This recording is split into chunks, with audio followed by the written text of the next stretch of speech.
Procedure के हो होइन के भन्नु अरे होइन यो त मतलब हो ल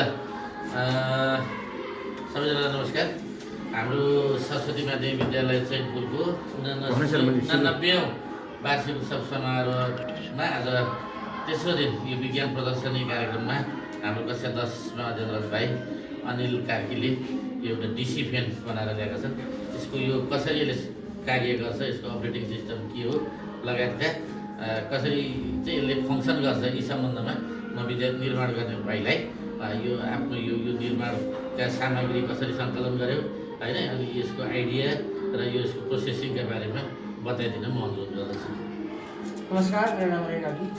यो मेरो प्रोजेक्टको नाम चाहिँ ड्युल टेस्लाको एसी टु डिसी कन्भर्टर हो, जसमा चाहिँ मैले यहाँनिर AC to AC step down converter use गरेको छु। यसको चाहिँ हाम्रो काम के हो भने हाम्रो चाहिँ 220 भोल्ट एसी जुन हाम्रो घरहरूमा आउने एसी हुन्छ, एसी करेन्ट हुन्छ, जसको चाहिँ हामीले स्टेप डाउन ट्रान्सफर्मरको सहायताले स्टेप डाउन गरेर हामीले एसीकै रूप गरेको छौँ। अब हामीले चाहिने मेरो उपकरणको चाहिने भने चाहिँ डिसी हो, जसको लागि चाहिँ डिसी करेन्ट हामीले डिसी करेन्टमा रूपान्तरण गर्नको लागि चाहिँ हामीले यहाँ कुनै पनि उपकरण हुन्छ, जुन उपकरण हुन्छ हामीले कम्पोनेन्टहरू हुन्छ त्यो हामीले युज गरेका छैनौँ। यदि हामीले कम्पोनेन्टहरू युज गरेको थियौँ भने चाहिँ यसमा एउटा डायोड रेक्टिफायर अथवा क्यापेसिटर राख्थ्यो, जसले त्यसलाई तिनीहरू उपकरण राख्दाखेरि चाहिँ तिनीहरू जल्न सक्ने अलिकति सम्भावना बढी भएका कारणले यहाँ चाहिँ हामीले सर निकोला टेस्लाको सिद्धान्तमा आधारित रहेर उहाँले प्रतिपादन गर्नुभएको सिद्धान्तमा आधारित रहेर 1891मा उहाँले यो इन्भेन्सन गर्नुभएको थियो टेस्लाको, त्यसको हामीले युज गरेका छौँ। र हामीले यहाँनिर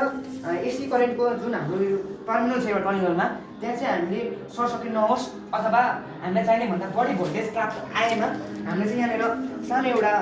फ्युजको पनि प्रयोग गरेका छौँ। र यो फ्युज हुँदै हाम्रो यहाँनिर जुन हाम्रो टेस्ला कोइलको यो बाहिरको भागलाई प्राइमरी कोइल भन्छ र भित्रको भागलाई सेकेन्डरी कोइल भन्छ। यो बाहिरको भागमा चाहिँ हाम्रो यो करेन्ट प्रवाह भइरहेको छ र हामीले करेन्ट प्रवाह गरेर मात्र भएन, किनभने हामीले यहाँ चाहिने भनेको डिसी हो। हामीले डिसीमा रूपान्तरण गर्नको लागि यहाँनिर हाम्रो यदि यसले नै गर्ने हो भने डिसीमा रूपान्तरण गर्ने हो भने चाहिँ यहाँ इलेक्ट्रोम्याग्नेटिक फिल्ड क्रिएट हुनुपर्छ, जसको लागि चाहिँ भोल्टेज अलिकति बढी नै हुनुपर्छ। तर हामीले यहाँ सुरुमै स्टेप डाउन गरिसकेका कारण हामीले फेरि यहाँ तलदेखि माथि यो प्राइमेरी कोइल तलदेखि माथि नै ल्यायौँ। खास गरी यसको चाहिँ सिद्धान्त भनेको चाहिँ यो नम्बर अफ टर्न्स, यो प्राइमेरी कोइलको नम्बर अफ टर्न्स हुन्छ, त्यसलाई चाहिँ दुई तिनवटा मात्रै राख्नुपर्ने हो। तर हामीले फेरि यहाँ स्टेप अप गराउने भएको कारणले हामीले यहाँ धेरै नम्बर अफ टर्न्स अलिकति बढिरहेका छौँ र स्टेप अप भयो र यो सबै तारहरूको एक एकवटा आफ्नै इलेक्ट्रोम्याग्नेटिक फिल्ड हुन्छ, जसले गर्दा चाहिँ हाम्रो वायरलेसली यो भित्र जुन हाम्रो यो सेकेन्डरी कोइल छ, यो सेकेन्डरी कोइलमा हाम्रो वायरलेसली नै हाम्रो विद्युत प्रवाह हुन्छ। र प्युरिफिकेसन गर्ने कुरा कसरी आउँछ भने हाम्रो यहाँ सेकेन्डरी कोइलमा हामीले इनामेल कोडिङ गरिएको यो जुन कोइल प्रयोग गरेका छौँ, जुन चाहिँ हामीले अलिकति युजमा नरहेका सामानहरूबाट, यो चाहिँ मैले ट्रान्सफर्मरबाट निकालेको, टिभीको ट्रान्सफर्मरबाट यो युजमा नभएका सामानहरूबाट हामीले यसलाई फेरि युज गरेका छौँ। र यसको हेर्नुहुन्छ भने यसको नम्बर अफ टर्न्स धेरै छ, अत्याधिक छ, हेर्नु सक्नुहुन्छ यहाँ अत्याधिक छ, जसले गर्दा चाहिँ हाम्रो चाहिँ जुन एसी करेन्ट छ जुन अलिकति स्थिर हुँदैन त्यसलाई चाहिँ क्यापेसिटर जस्तै स्थिर बनाउन मद्दत गर्छ। र हाम्रो यहाँ स्थिर भइसक्यो करेन्ट फेरि इलेक्ट्रोम्याग्नेटिक फिल्डकै कारणले हाम्रो प्राइमरी कोइल नै आउँछ र प्राइमरी कोइलबाट फेरि हामीले यहाँनिर अर्को टेस्ला कोइलमा लगेका छौँ। र टेस्ला कोइल फेरि अर्को किन भन्नुहुन्छ भने हामीले यहाँ अघि हामीले स्टेप अप भोल्टेजहरू स्टेप अप गरिसकेका कारण गरेको थियौँ र हामीलाई चाहिने भन्दा बढी स्टेप अप भयो भोल्टेज, किनभने हामीले चलाउन आँटेको भनेको 12 भोल्ट डिसी फ्यान र हामीले एउटा जुन सामान्य 5 भोल्ट बल्ब ग्लो गर्छ, यो हामीले यो बल्ब प्रयोग गरेका छौँ र यसले ग्लो गर्नको लागि अथवा चलाउनको लागि हामीले फेरि यहाँ स्टेप डाउन गर्नु परेको हुन्छ, जसलाई चाहिँ फेरि हामीले यहाँ स्टेप डाउन गराएको छौँ। स्टेप डाउन गराउँदै फेरि हामीले यहाँनिर बोर्ड राखेको छौँ, सर्किट बोर्ड। यसमा चाहिँ हाम्रो यति यो स्विचको टर्मिनल भनेको डिसी हो र यति टर्मिनल भनेको एसी हो। यो स्विचको टर्मिनल यो एसी कसरी भन्नुहुन्छ भने यहाँ मेरो मोबाइल पनि चार्ज भइरहेको छ, यहाँ मोबाइल फोन मेरो चार्ज भइरहेको छ। र अर्को कुरा भनेको जुन हामीले यहाँनिर यो फ्युजको प्रयोग गऱ्यौँ र यसको अर्को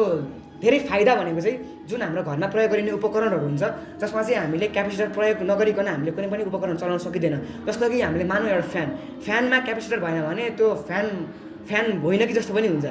किनभने यदि हामीले त्यो फ्यानमा हामीले क्यापेसिटर यदि प्रयोग गरेनौँ भने त्यो स्लो चल्छ अथवा क्यापेसिटर बिग्रियो भने हाम्रो तपाईँहरूले कति घरमा चाहिँ फ्यान स्लो चल्यो भने तपाईँहरू सम्झिनुहोस् कि क्यापेसिटर तपाईँहरूको बिग्रेको छ।